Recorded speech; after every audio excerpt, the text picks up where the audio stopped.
Last class we talked about the brain. Now we're going to talk a little bit about some foundations. So today and Monday, we're going to talk about two very big ideas. And these ideas are associated with Sigmund Freud and B.F. Skinner and our psychoanalysis and behaviorism. And I want to talk about psychoanalysis today and behaviorism next week. Now, one of the things that makes these theories so interesting is their scope. Most of the work we're going to talk about in this class, most of the ideas are narrow. So we're going to talk about somebody's idea about racial prejudice. But that's not a theory of language acquisition. We'll talk about theories of schizophrenia, but they're not explanations of sexual attractiveness. Most theories are specialized theories. But these two views are grand theories. They're theories of everything, encompassing just about everything that matters. Day-to-day life, child development, mental illness, religion, war, love. Freud and Skinner had explanations of all of these. Now, this is not a history course. I have zero interest in describing historical figures in psychology just for the sake of telling you about the history of the field. What I want to tell you about, though, is I want to talk about these ideas because so much rests on them.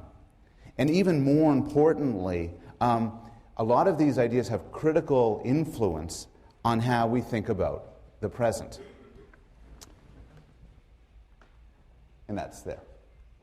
Now, for better or worse, we live in a world profoundly affected by Sigmund Freud. If I had to ask you, name a famous psychologist, the answer, most of you, would be Freud. He's the most famous psychologist ever, and he's had a profound influence on the 20th and 21st century. Some biographical information: he was born in the 1850s. He spent most of his life in Vienna, Austria, but he died in London, and he escaped to London soon after retreating there at the beginning of World War II, as the Nazis began to occupy where he lived. He's one of the most famous scholars ever, but he's not known for any single discovery. Instead, he's known for the development of an encompassing theory of mind, one that he developed over the span of many decades. He was, in his time, extremely well known, a celebrity, recognized on the street. And throughout his life, he was a man of extraordinary energy and productivity, in part because he was a very serious cocaine addict, but also just in general, he was just a high-energy sort of person. He was up for the Nobel Prize in medicine and in literature, didn't get either one of them, didn't get the prize in medicine because Albert Einstein, everybody loves Albert Einstein. Well, Albert Einstein really wrote a letter, because they asked for opinions of other Nobel Prize, wrote a letter saying, don't give the prize to Freud. He doesn't deserve a Nobel Prize. He's just a psychologist. Oh, yeah. Okay. While he's almost universally acclaimed as a profoundly important intellectual figure, he's also the object of considerable dislike. This is in part because of his character. He was not a very nice man in many ways. He was deeply ambitious to the cause of promoting psychoanalysis, to the cause of presenting his view and defending it. And he was often dishonest, extremely brutal to his friends, and terrible to his enemies. He was an interesting character. My favorite Freud story was as he was leaving Europe during the rise of the Nazis, as he was ready to go to England from, I think, either Germany or Austria, he had to sign a letter from the Gestapo. Gestapo agents intercepted him and demanded he sign a letter saying that at no point had he been threatened or harassed by the Gestapo. So he signs the letter, and then he writes underneath it, "The Gestapo has not harmed me in any way. In fact, I highly recommend the Gestapo to everybody." He had a certain aggression to him. He's also disliked, often hated, because of his views. He was seen as a sexual renegade, out to destroy the conception of people as good and rational and pure beings. And when the Nazis rose to power in the 1930s, he was identified as a Jew who was devoted to destroying the most sacred notions of Christianity. And to some extent, many people see him this way, and to some extent, this accusation has some truth to it. Freud made claims about people that many of us, maybe most of us, would rather not know. Well, okay, what did he say? Well, if you ask somebody who doesn't like Freud what he said, they'll describe some of the stupider things he said. And in fact, Freud said a lot of things, some of which were not very rational. For instance, he's well known for his account of phallic symbols, arguing certain architectural monuments are subconsciously developed as penile representations. And related to this, he developed a notorious theory of penis envy. And penis envy is an account of a developmental state that every one of you who is female has gone through, according to Freud. And the idea is that you discovered at some point in your development that you lacked a penis. This is a catastrophe. And so each of you inferred at that point that you had been castrated. You had once had a penis, but somebody had taken it from you.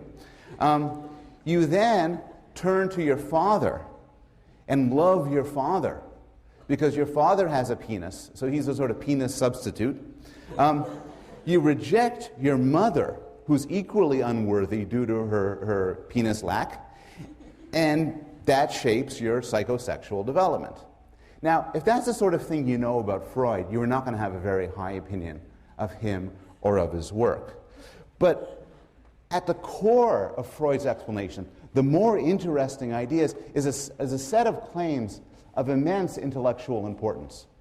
And the two main ones are this. The two main ones involve the existence of an unconscious motivation, and the notion of unconscious dynamics or unconscious conflict, which lead to mental illnesses, dreams, slips of the tongue, and so on. The first idea, the idea of unconscious motivation, involves rejecting the claim that you know what you're doing. So suppose you fall in love with somebody and you decide you want to marry them. And then somebody was asked to ask you why. And you'd say something like, well, I'm ready to get married at this stage of my life. I really love the person is smart and attractive. I want to have kids, whatever.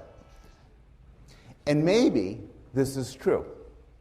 But a Freudian might say that even if this is your honest answer, you're not lying to anybody else, still, there are desires and motivations that govern your behavior that you may not be aware of. So, in fact, you might want to marry John because he reminds you of your father, or because you want to get back at somebody for betraying you. If somebody was to tell you this, you'd say, that's total nonsense. But that wouldn't deter a Freudian. A Freudian would say that these processes are unconscious. So, of course, you just don't know what's happening. So the radical idea here is you might not know why you do what you do. And this is something we accept for things like visual perception. We accept that you look around the world and you get sensations and you figure out there's a car, there's a tree, there's a person, and you're just unconscious of how this happens. But it's unpleasant and kind of frightening that this could happen, that this could apply to things like why you're now studying at Yale, why you feel the way you do towards your friends, towards your family. Now, the marriage case is extreme, but Freud gives a lot of simpler examples where this sort of unconscious motivation might play a role. So, have you ever liked somebody or disliked them and not know why? Have you ever found yourself in a situation where you're doing something or you're arguing for something or making a decision for reasons that you can't fully articulate? Have you ever forgotten somebody's name at exactly the wrong time? Have you ever called out the wrong name in the throes of passion? This is all the Freudian unconscious. The idea is that we do these things. These things are explained in terms of cognitive systems that we're not aware of. Now, all of this would be fine if your unconscious was a reasonable, rational computer, if your unconscious was really smart and looking out for your best interests. But according to Freud, that's not the way it works. According to Freud, there are three distinct processes going on in your head. And these are in violent internal conflict. And the way you act and the way you think are products not of a singular rational being, but of a set of conflicting creatures. And these three parts are the id, the ego, and the superego. And they emerge developmentally. The id, according to Freud, is present at birth. It's the animal part of the self. It wants to eat, drink, pee, poop, get warm, and have sexual satisfaction. It is outrageously stupid. It works on what Freud called the pleasure principle. It wants pleasure, and it wants it now. And that's, according to Freud, how a human begins. Pure id. Freud had this wonderful phrase, polymorphous perversity, this pure desire for pleasure. Now, unfortunately, life doesn't work like that. What you want isn't always what you get. And this leads to a set of reactions to cope with the fact that pleasure isn't always there when you want it, either by planning how to satisfy your desires or planning how to suppress them. And this system is known as the ego, or the self. And it works on the reality principle. And it works on the principle of trying to figure out how to make your way through the world, how to satisfy your pleasures, or, in some cases, how to give up on them. And the ego, the emergence of the ego, for Freud, symbolizes the origin of consciousness. Finally, if this was all there was, it might be a simpler world. But Freud had a third component, that of the superego.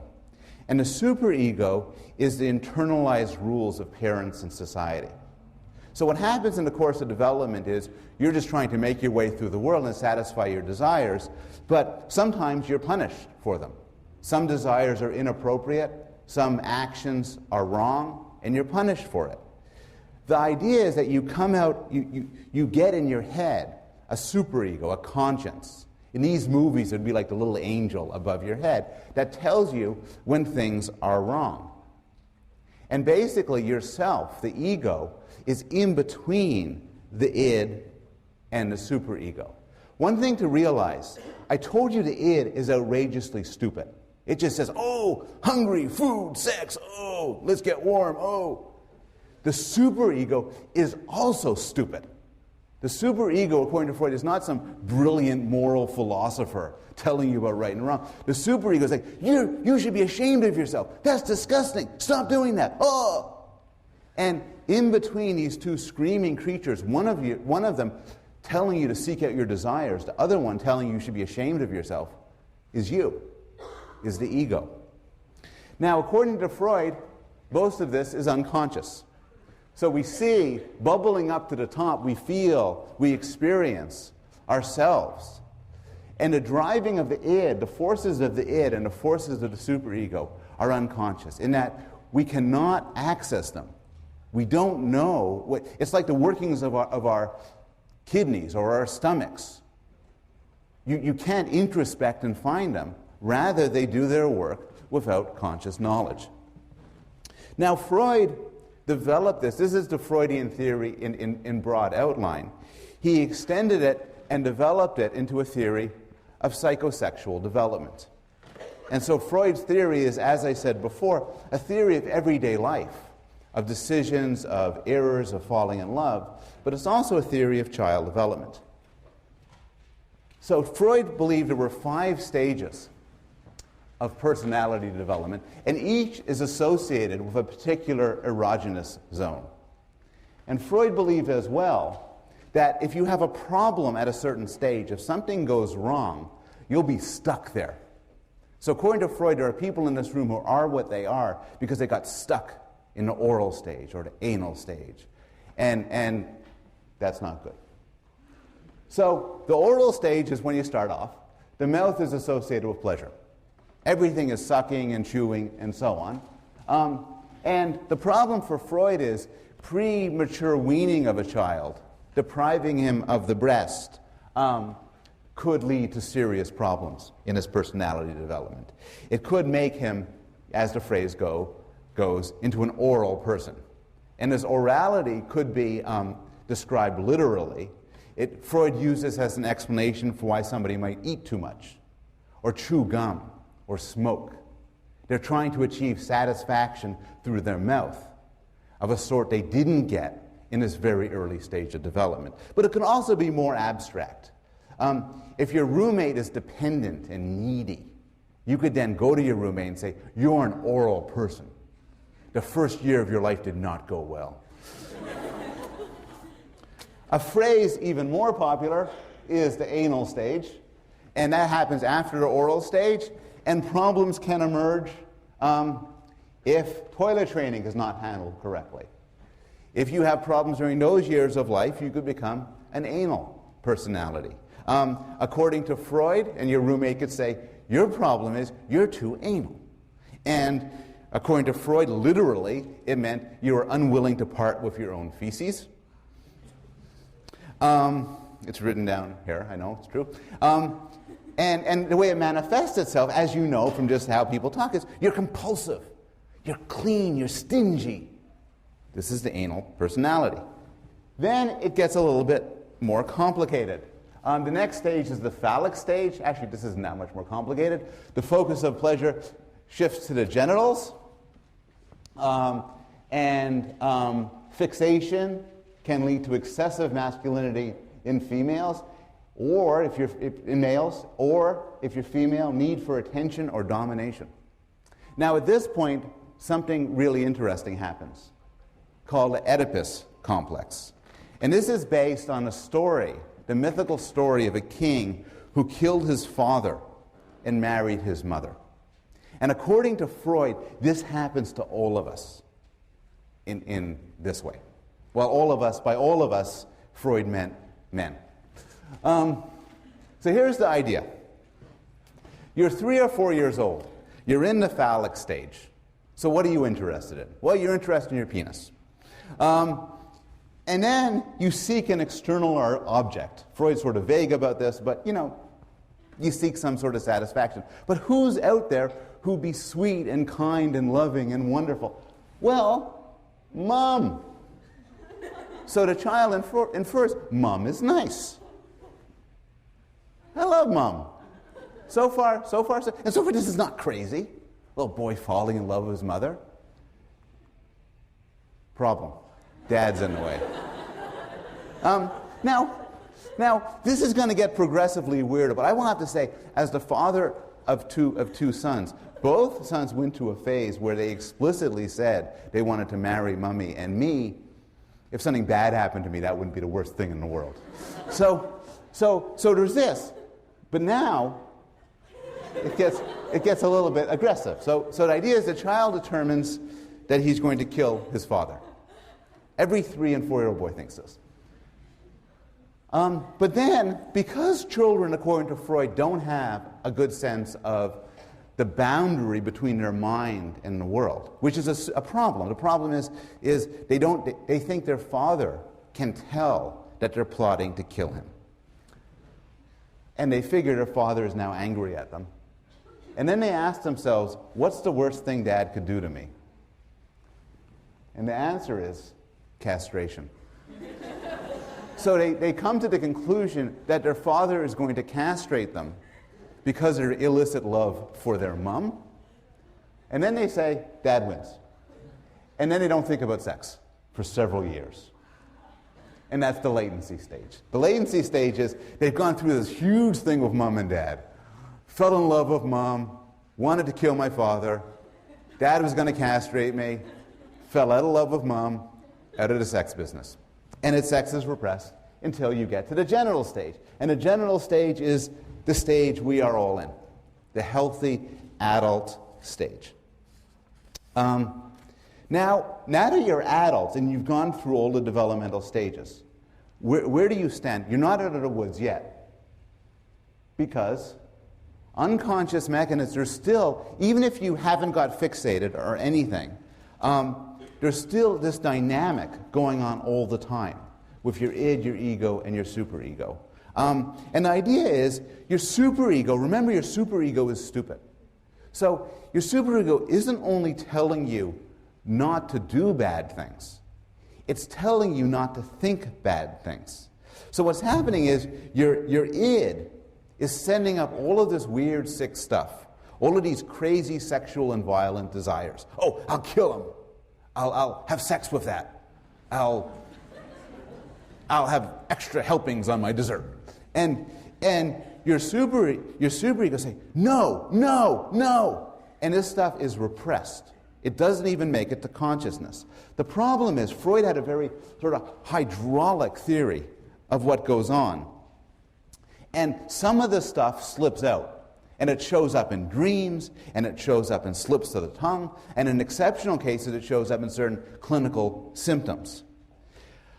So what happens is, Freud described a lot of normal life as in terms of different ways we use to keep that horrible stuff from the id making its way to consciousness. And he called these defense mechanisms.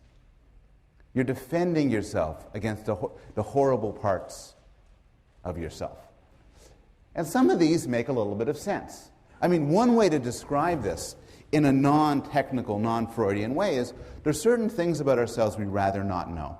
There's certain desires we'd rather not know, and we have ways to hide them. So, for instance, there's sublimation. Sublimation is you might have a lot of energy, maybe sexual energy or aggressive energy, but instead of turning it to a sexual or aggressive target, what you do is you focus it in some other way. So you can imagine a great artist like Picasso turning the sexual energy into his artwork. There's displacement. Displacement is you have certain shameful thoughts or desires, and you refocus them more appropriately. A boy who's bullied by his father may hate his father and want to hurt him. But since this is very shameful and difficult, the boy might instead kick the dog and think he hates the dog, because that's a more acceptable target.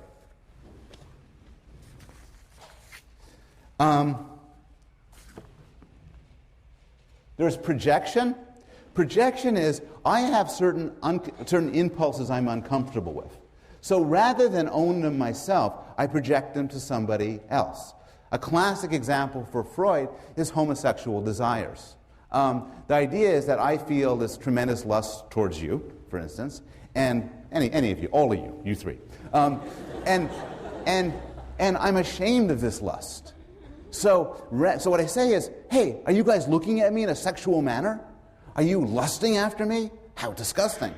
Because what I do is I take my own desires and I project it to others.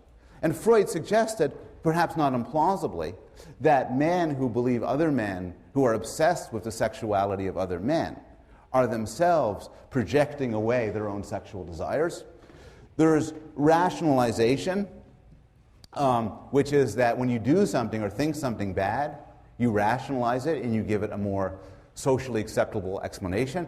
A parent who enjoys smacking his child will typically not say, I enjoy smacking my child. Rather will say, it's for the child's own good. I'm being a good parent by doing this. And finally, there is regression, which is returning to an earlier stage of development. And you actually see this in children. In times of stress and trauma, they'll become younger. They will act younger. They might cry, they might suck their thumb, seek out a blanket, or so on.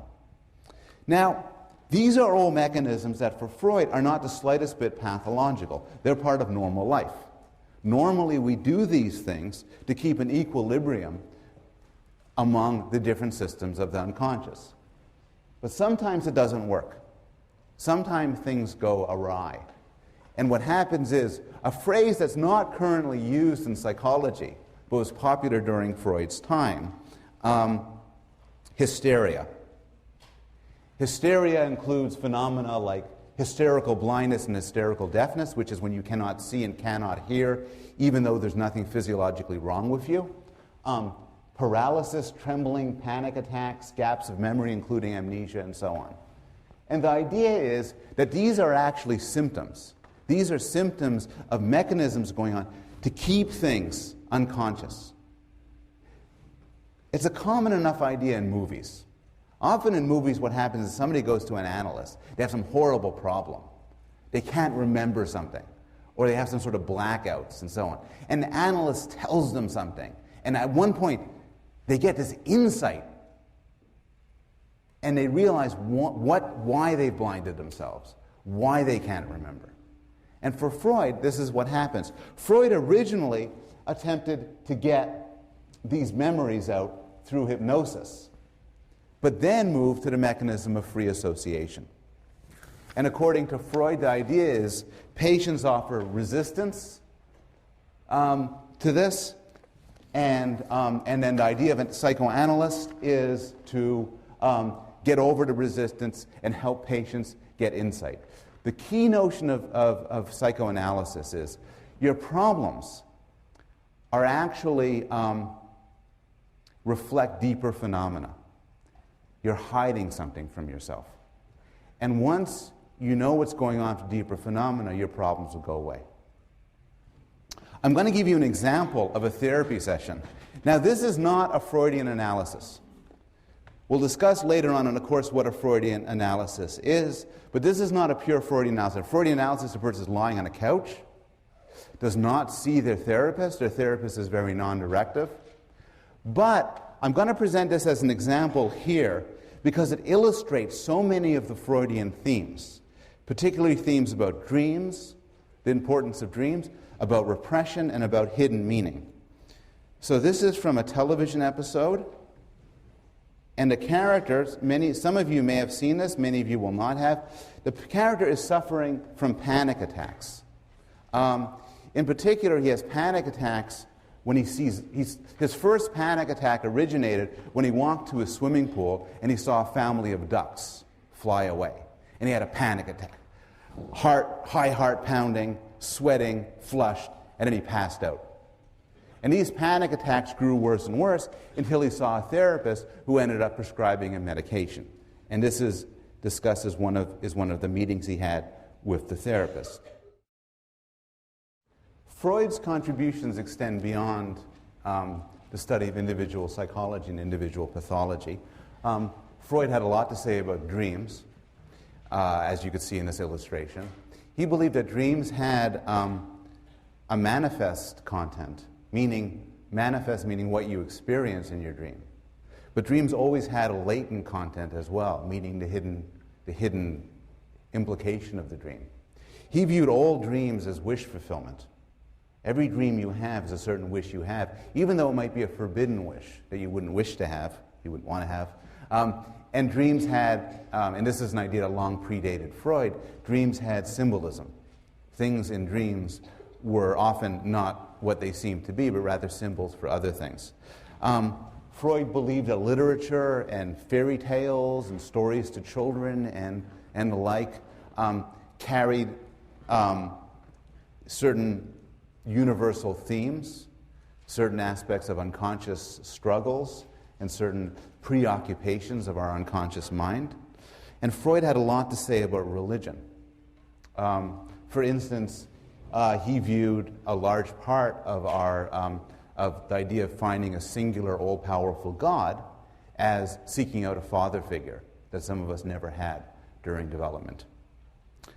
What I want to spend the rest of the class on is the scientific assessment of Freud. So what I did was, so far as I've told you what Freud had to say in broad outline, I then want to take the time to consider whether or not we should believe this and how well it fits with our modern science. But before doing so, I'll take questions for a few minutes. Do people have any questions about Freud or Freud's theories? Yes? So would a child who did not grow up in a two-parent family lack the Oedipus complex and other normal stages of development? It's an excellent question. The question is that the conflicts and psychosexual development that Freud describes is always assumes that a child has a mother and a father, one of each, in a certain sort of familial structure. And the question then is, what if a child was raised by a single parent, for example? What if a child was never breastfed, but fed from the bottle from the start? And Freudians have had problems with this. Freud was very focused on the family life of the people he interacted with, which is rather upper-class Europeans. And these sort of questions would have been difficult for Freud to answer. I imagine that what a Freudian would have to say is you would expect systematic differences. So you would expect a child who just grew up with a mother, or just grew up to be a father, with a father, to be in some sense psychologically damaged by that, failing to go through the normal psychosexual stages. Yes? Do modern psychodynamic therapists still believe that women don't have superegos? The question is, do modern psychoanalysts still believe that women do not have superegos? Freud was, as you're pointing out, Freud was notorious for suggesting that women were morally immature relative to men. I think Freud would say that women had superegos. They're just not the sort of sturdy ones that men have. I think psychoanalysts and psychoanalytic scholars right now would be mixed. Some would maintain that there really are deep sex differences. Others would want to jettison that aspect of Freudian theory. Yes? You define sublimation as being a displacement. Does that make it sort of a subgroup of displacement? Well, what sublimation is, a lot of these, it's a good question. The question is to sort of what is sublimation? How does it relate to other defense mechanisms? A lot of defense mechanisms involve taking a desire and turning it.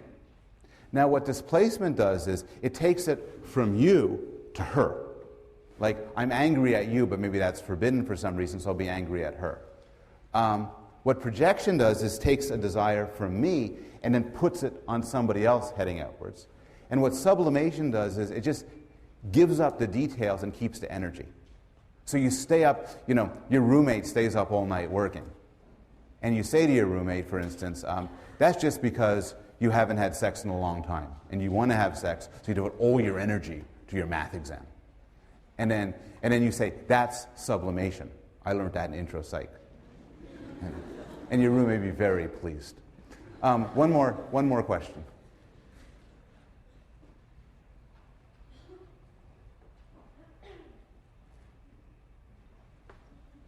Yes?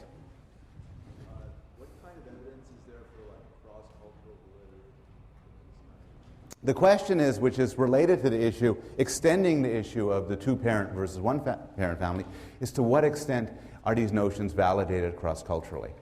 And that's such a good question, I'm going to defer it, I'm going to talk about it in a few minutes, because that speaks to the issue of the scientific assessment of Freud. So I'm going to try to get to your question in a little bit. Freudian theory is now, at this point in time, extremely controversial. And there's a lot of well-known criticisms and attacks on Freud. This is just actually an excellent book on the memory wars by Frederick Crews, and Frederick Crews is one of the strongest and most passionate critics of Freud. And the problems with Freud go like this. There are two ways you could reject a theory. There are two problems with a scientific theory. One way you could reject a theory is that it could be wrong. So suppose I have a theory that the reason why some children have autism, a profound developmental disorder, is because their mothers don't love them enough. This is a popular theory for many years. It's a possible theory, it just turns out to be wrong. But another way, and so one way to attack and address a scientific theory is to view it as just to see whether or not it works.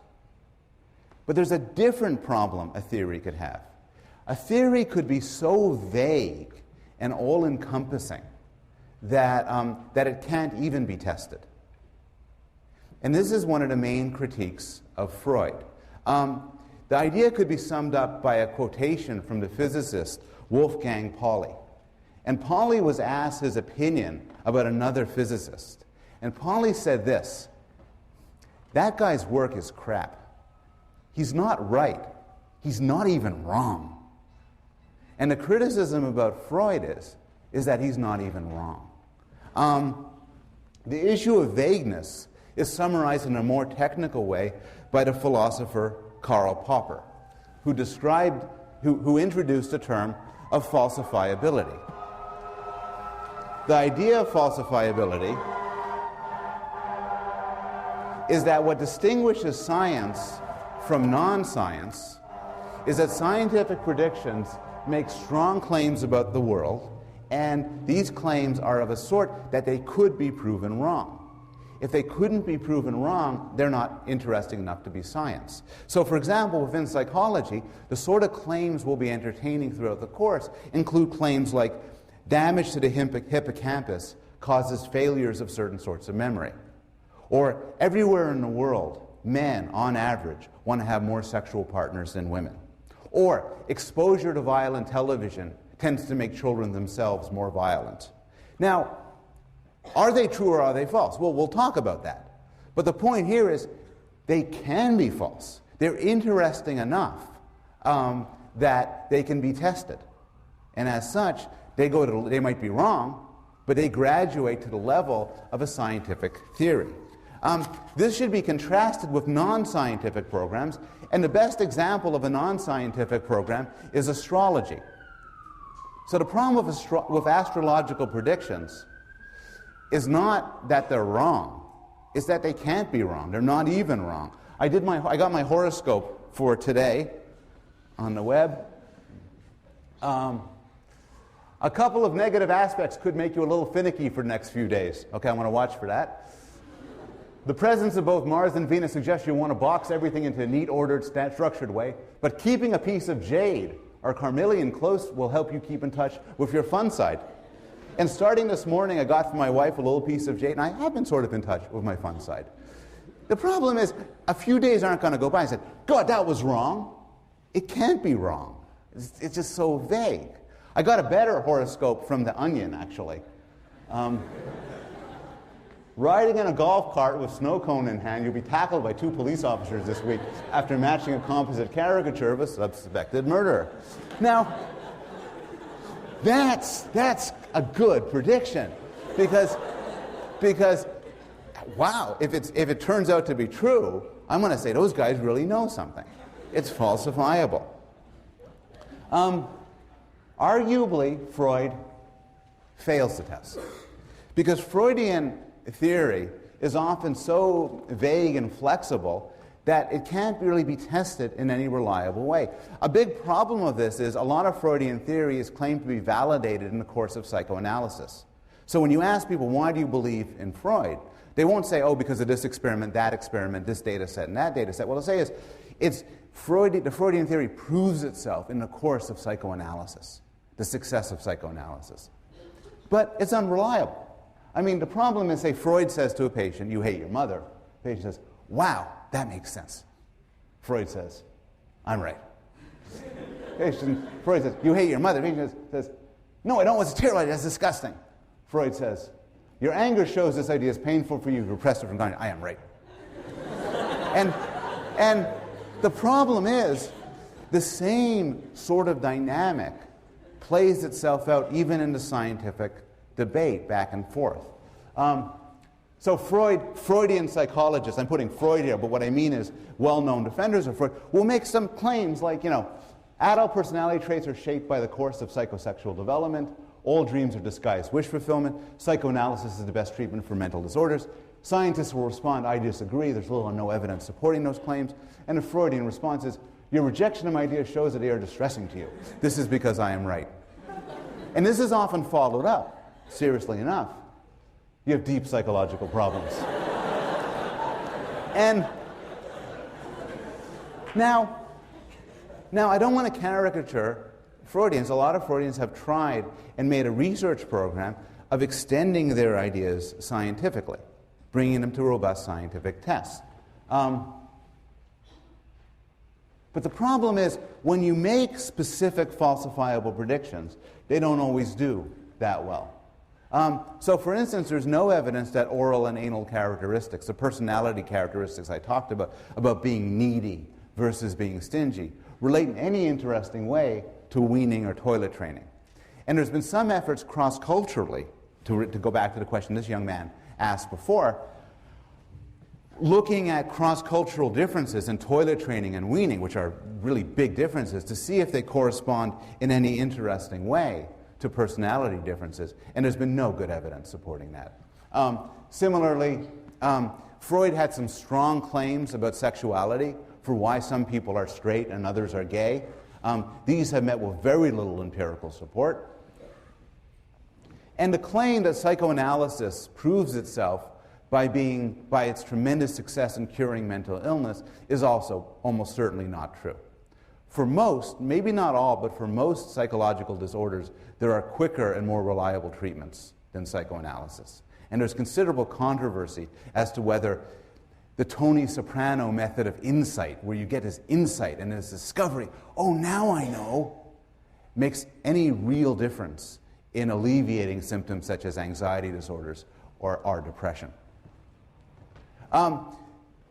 This is why there's often a sticker shock when people go to a university psychology department, where they say, look, hey, so I'm in how can I take classes on Freud? Who's your expert on Freud? And the truth is, Freudian psychoanalysis is almost never studied inside psychology departments. Not the cognitive or developmental side, not the clinical side. There are some exceptions, but for the most part, even the people who do study Freud within psychology departments do so critically. Very few of them would see themselves as a psychoanalytic practitioner or as a Freudian psychologist. Freud lives on, both in a clinical setting and in a university, but Freud at Yale, for instance, is much more likely to be found in the history department or the literature department than in the psychology department. And this is typical enough. But despite all of the sour things I just said about Freud, the big idea, the importance of the dynamic unconscious, remains intact. We will go over and over and over again, different case studies, where some really interesting aspects of mental life prove to be unconscious. Now, there's one question. I'm actually going to skip over this for reasons of time, and just go to some examples of the unconscious in modern psychology. So, here's a simple example of the unconscious in modern psychology. Language understanding. So when you hear a sentence like, John thinks that Bill likes him, in a fraction of a second, you realize that this means that John thinks that Bill likes John. If you heard the sentence, John thinks that Bill likes himself, in a fraction of a second, you would think that it means John thinks that Bill likes Bill. And as we will get to when we get to the lecture on language, this is not conscious. You don't know how you do this. You don't even know that you are doing this, but you do it quickly and instinctively. So much of our day-to-day life can be done unconsciously. There are different activities you can do. Driving, chewing gum, shoelace tying, where if you're good enough at them, if you're expert enough at them, you don't know you're doing them. I was at a party a few years ago for a friend of mine, and we ran out of food. So he said, I'll just go pick up some food. An hour later, he was gone. Still gone. It was supposed to be around the corner. And we called him up on his cell phone. And he said, I got on a highway and I drove to work. He works like an hour away. We got on the highway to drive. And some version of these things happen all the time.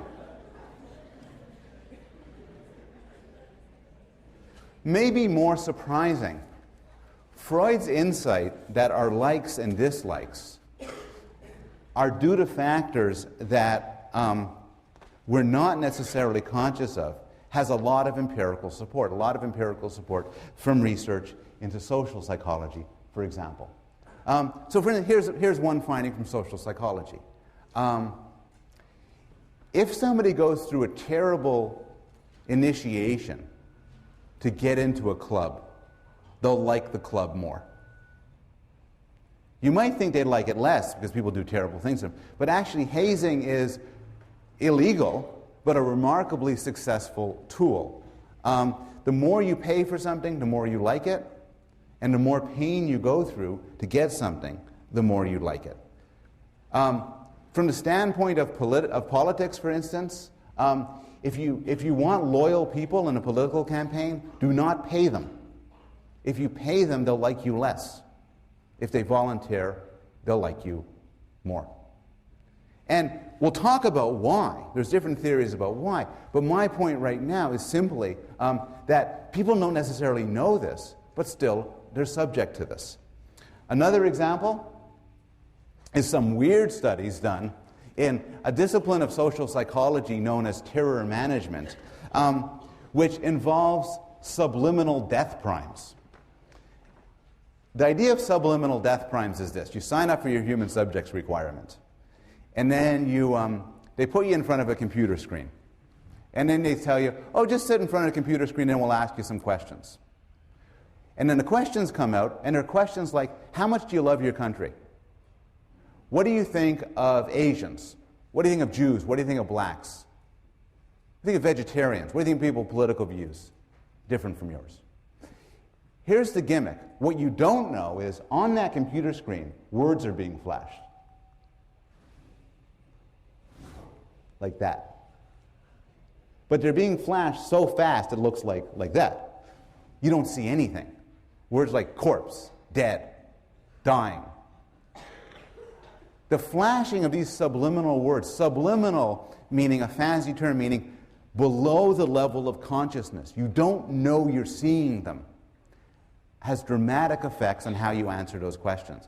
People exposed to death primes become more nationalistic, more patriotic, less forgiving of other people, less liking of other races and people from other countries. Again, the explanation for why this is so is something which we'll get to in another class. The point now is simply to illustrate that these sort of things can have, that things you aren't aware of can have an effect on how you think. The final example I'll give of this is a short demonstration. To do this, I'm going to cut the class in half at this point. So you'll be on this side of the class, the right side, my right, and this will be on the left side. And I simply want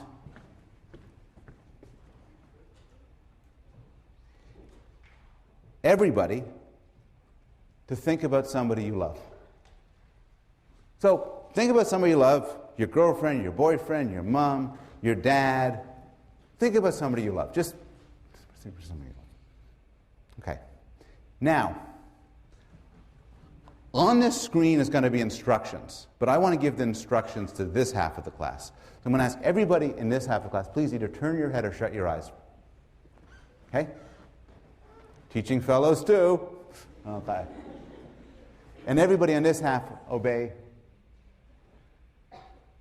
Okay, have everybody read that? Okay. Oh. Okay. Now, turn your head, this group. Now, this group, look at this. And take a moment.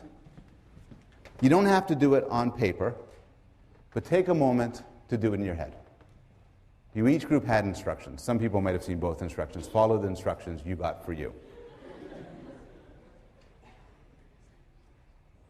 Now, this was research done by Norbert Schwartz, and here's the question I want you to ask yourself.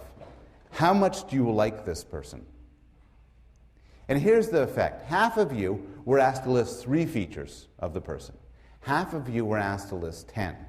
The finding, which is not a subtle finding, is that liking goes up in the 3 group and liking goes down in the 10 group. And here's why. I have to think about 3 positive features of somebody. So, I think of my girlfriend. I have a girlfriend. I think of my girlfriend. But, oh, she's smart, she's beautiful, and she's kind. Good. What do I think of her? Pretty good. Smart, beautiful, kind. Smart, beautiful. Oh, yeah. But the problem, now Schwartz is clever, though. He says, listen, the other group gets 10 positive features. Smart, beautiful, kind, really nice, good cook.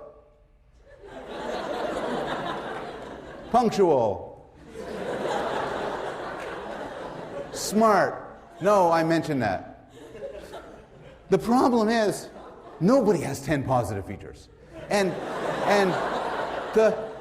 the effect of being asked to do 10 positive features is people find this hard. And then those people, when asked, how much do you like this person? Say, couldn't really make it that 10. I guess I don't like them very much. Now, the point of this illustration, again, is that it shows that you don't know this. Subjects who are asked to do 10 positive features and then later rank the person lower, and then asked, why did you rank the person lower? Don't say, because you told me to list 10. Typically, we are oblivious to these factors that change our points, what we like and what we dislike. And this is, in fact, a substantial and important part of the study of psychology, and particularly, for instance, the study of racial and sexual prejudice, where one of the big findings from social psychology, and we'll devote almost an entire lecture to this, is that people have strong views about other races that they don't know about, and that they don't know control their actions. So to some extent, this rounds out Freud, because to some extent, the particulars of Freud are, for the most part, have been rejected. But the general idea of Freud has actually been so successful, both in the study of scientific psychology and in our interpretation of everyday life, that to some extent Freud's been a victim of his own success. We tend to underestimate the importance of Freudian thought in everyday life because he's transformed our worldview to such an extent that it's difficult for us to remember that there's any other way to think about it. So to some extent, he's been a victim of his own success. We have time for some further questions about Freud and about scientific implications of Freud.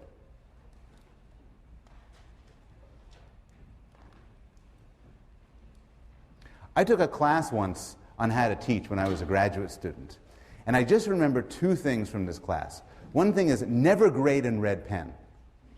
People don't like that. The second thing is never ask any questions, because presumably it's very frightening. Say, any questions? And people find it's intimidating. I'm supposed to ask, what are your questions? So, what are your questions? Yes, and back. Sorry.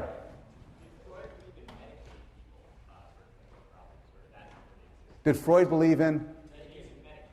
Medication. Freud had it's a good question. The question was, did Freud believe in medication? Medication, of course, being a major theme of how we deal with certain disorders now, particularly depression and anxiety disorders. On the one hand, Freud made its start as a neuroscientist. Freud studied the mind and the brain and was intensely interested in the neural basis of thought and behavior.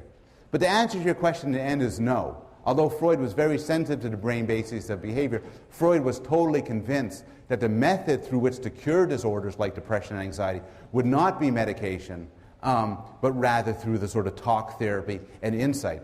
Moreover, modern therapists, including some people who aren't psychoanalytically defined, will say, look, these drugs are all well and good, but what they do is they mask the symptoms. So if you have panic attacks, say, it's true the drugs might make the panic attacks go away, but the panic attacks are actually not your real problem. And by making them go away, you don't get to the root of your problem.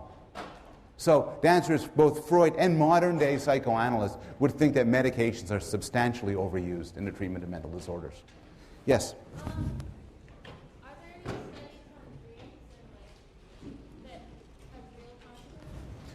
The question is, what about research on dreams? Dreams is such a fun topic that I'm going to devote half a class to sleeping and dreams. So, for instance, I will answer the question, what is the most common dream?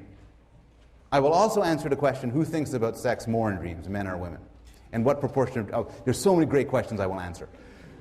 Dreams, from a Freudian standpoint, there's been some evidence that dreams often do have some relationship to what you're thinking about and worrying about through the day. But the strong Freudian view about symbolism and wish fulfillment has not been supported by the study of dreams. What are your other questions? Yes, whoever Eric is pointing to. Purple shirt. Yes. The Electra complex? The Electra complex is the penis envy story. Freud developed, this is a crude summary, but Freud developed the Oedipal complex. You know, mom, I love mom, I hate dad. And then it's as if somebody reminded him, Sigmund, there are also women. Oh yeah. And that story I told you with the penises and the penis envy and the replacement is a sort of a very shortened version of the Electra complex. I think it's fair to say that Electra complex was a sort of add-on to the main interest of Freud, the Oedipal complex. One more, please. Sir? Yes? So are women stuck in that stage for the rest of their life, according to Freud? Like in that envy, penis envy, or does he not continue to explain? According to Freud, it's not a fixation in the stage in the same sense as an oral or anal stage. But yes, the claim that Freud would make is that the woman's discovery that she lacks the penis plays a fundamental role later on, determining her allegiances in life and, in fact, her own sexual preferences and interests. So it's not the sort of thing that affects her just for a short period.